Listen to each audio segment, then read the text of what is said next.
Hi boys and girls, it's Socio back with another video. This evening I just want to cover the United game in the League Cup. My reaction while it's raw. Yeah, so just to get right on with that, not the best result.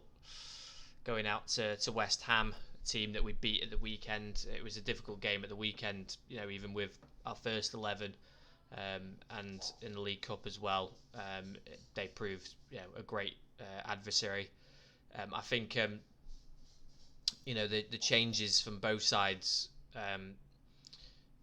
it helped in terms of the endeavour of the game, the sort of desire to sort of stamp your authority in the game and things like that. But I just don't think there was a lot of quality in terms of patterns of play.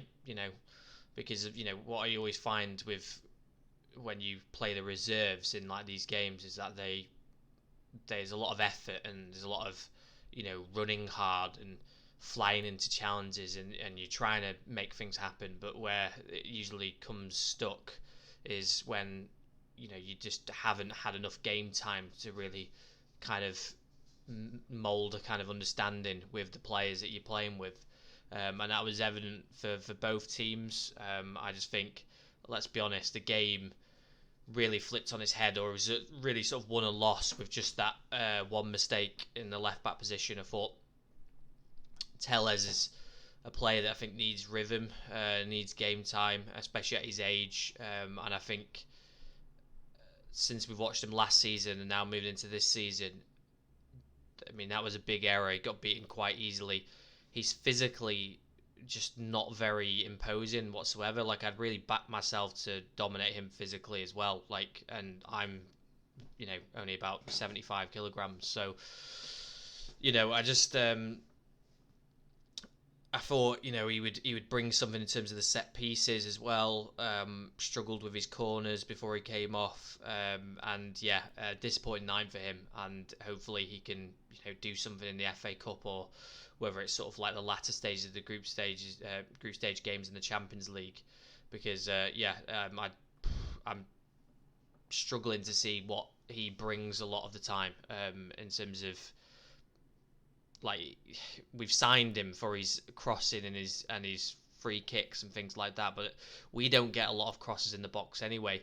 We like players that, like, if you watch like Shaw, even Wan-Bissaka to an extent as well, they do a lot of underlapping runs at fullback. They don't do a lot of overlapping runs, and they like to pierce through the fullback and the centre back to create a bit of havoc around the middle, which creates space for more flair players around the edge of the box to maybe get some pop shots off. And that's sort of really how we set up. And I don't think he suits United whatsoever. So at the moment, jury's out with him this season, but I don't expect a lot more from him if he doesn't pick it up soon. So that's really my thoughts on Tellez, and it's a shame because obviously he seems like a likeable guy. Moving on. I thought Jared Bowen for West Ham, he was terrific. I thought he was good against us in the league as well at the weekend. A lot of endeavour, but what's good about him is he has a low centre of gravity, but he's quite muscular, so he's just like perfectly built for the Premier League. All action, pace, can do a bit of everything. And so where in United side, we're looking for those 1-2s, we're looking for quick link ups and things like that. Bowen doesn't need it because he's not a player that thrives off that anyway. You get that when he's not a player that, for example, you take him out of the West Ham team, you put him with higher caliber players. He's not going to get exponentially better with high caliber players because link up is not his forte. It's all the other stuff, all the intangibles, the desire, the sliding around, the ability to sort of make something out of nothing in terms of his dribbling, the way he just sort of powers through people. And I just thought he was a thorn in our side all night, and I was very much impressed with him. So he seems to have come back fit this season, and seems to be thriving in the Premier League and playing for West Ham. So very impressed with Jared Bowen.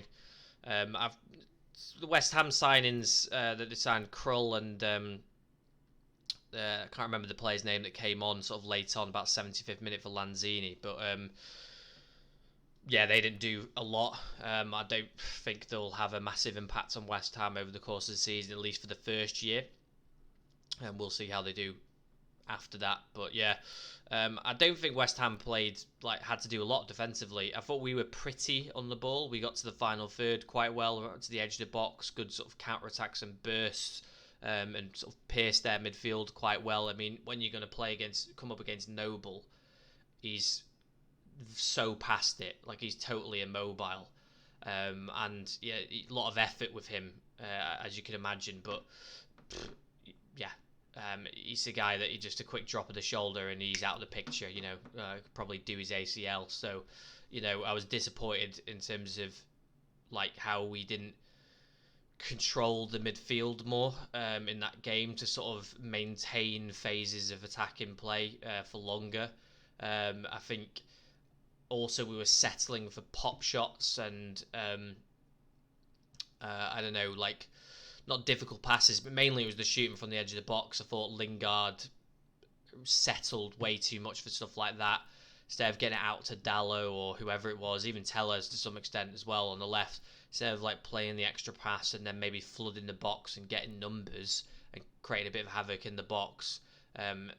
We didn't do that. We tried to play around the edge of the box for too long and just take those quick shots and settle for things. And I thought, him and Martial were guilty of that. And yeah, I think that's what I'm coming down to really in terms of the theme of this, reaction to the game is that Martial looks like obviously desperately needs a goal. I do not know why he passed up that that shot effort when he managed to sort of weed his way through into the box like he kind of normally does.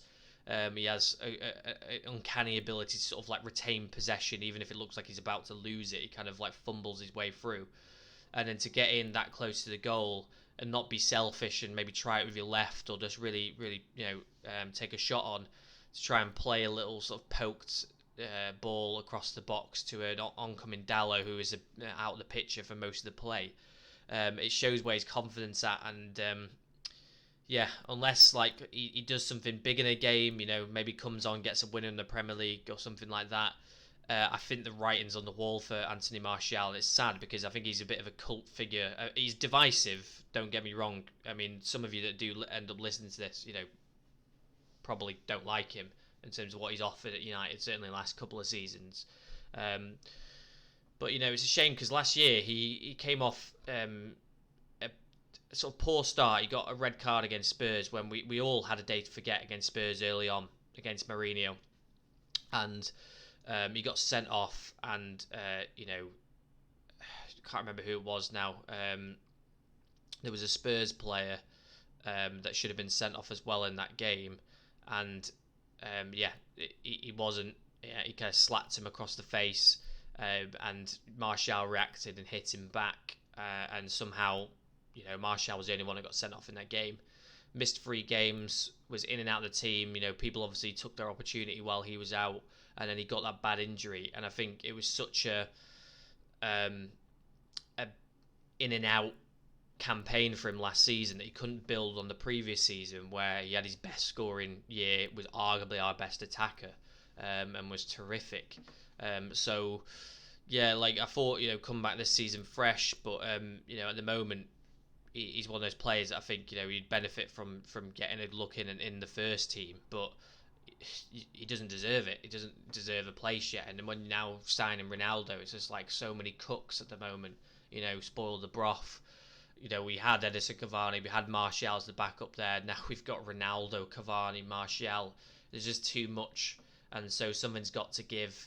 And I feel like Martial's the one that's because we've got Ronaldo for another year. Even with Martial leaving, not Martial. Even with Cavani leaving at the end of the season. I think, Greenwood's obviously the natural replacement there. Started the season well in that position before we got Ronaldo this season. So I very much think that he's going to be, the person, the understudy to Ronaldo, and the person that is going to be taking that number 9 shirt long term. I don't see a future for Martial, and yeah, that's the reality. So I think, Tellez and Martial from watching this game, I don't think we'll have him much longer. I think the summer, I think their time is up at Manchester United. So yeah, lots of endeavour, but really, really poor. Some players that they just not really taking their chance. And like I said, like we got to the edge of the box, but we didn't really create a lot. And you think of the amount of chances they then got by us committing. They, I think, hands down, overall shaded the game in terms of who deserved to win. So it means less game time for those squad players now, and that's not going to be a good thing. Where they're going to come on, who knows at this point. Henderson, for example, De Gea started the season so well. I thought Henderson was good tonight. Maybe caught out of position a bit if we're being harsh when he came out for the Yarmolenko shot off the post. But other than that, made a smart save to his near post. Didn't have to do a lot. But where's he going to play? Like I say, latter stages of the group in the Champions League. But if we don't pick up the points because we lost to Young Boys in the opening game, then they're going to be like huge games for us. And so the first team players, or the players you'd expect, would play into those games. So Van de Beek being absolute another one, and yeah, I would add him to the list as well. I'd say Tellez, Martial, Van de Beek. Watch this space. I expect all three of them to be gone in the summer. Okay, and you can come back to this video to find out if that ends up being the case. All right. So yeah, that's all. I've said my piece on it. I don't care enough to add any more on that. It's just one of those games, isn't it? We roll on. The league and the Champions League is what's important, and that's where he's going to be really judged, Ole. But he's got to win a trophy, and this is one less trophy now of an opportunity. So we'll see where we go from here. Yeah, so thanks a lot for listening. Please like, share, and subscribe. Leave some comments below. Who do you think is going to leave in the summer? Do you get the same impression as me? Is there anyone else that you would add to the list? In terms of players that would leave. And what did you think of the game? Did anything catch your eye in terms of a glaringly poor performance, or Solskjaer's decision making? Whatever, put it in there. Okay. Thanks a lot for listening, and I'll see you in the next one. Ciao.